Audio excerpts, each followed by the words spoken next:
Toj Mahal shunchaki sevgi ramzi emas. Uning poydevorida asrlar osha olovda kuymay kelgan bitta po'lat sandiq va andijonlik me'morning maxfiy chizmalari yotganini bilarmidingiz?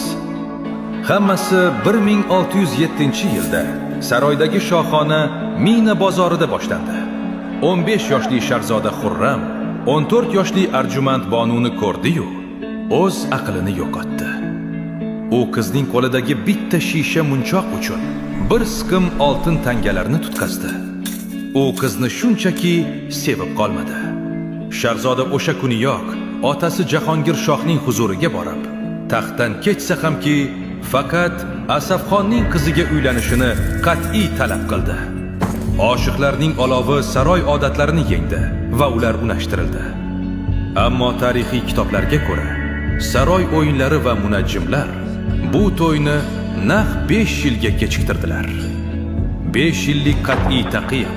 Ular hatto bir-birini ko'rishga haqli emas edilar.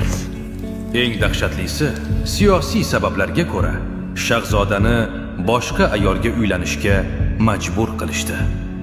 Bu Arjumand Bonu uchun o'lim bilan teng fojia edi. Ammo oradan 5 yil o'tib, chin sevgi baribir g'alaba qildi.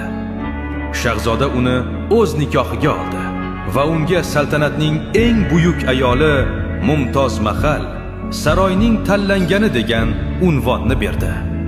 U o'zi topgan Mavaro'un Nahrning yashirin me'moriy chizmalarini faqat u uchun saqlab qo'ydi. Ammo bu baxtli voqea 14-farzandini tug'ayotib, qon ichida yotgan malikaning o'limi bilan yakun topdi.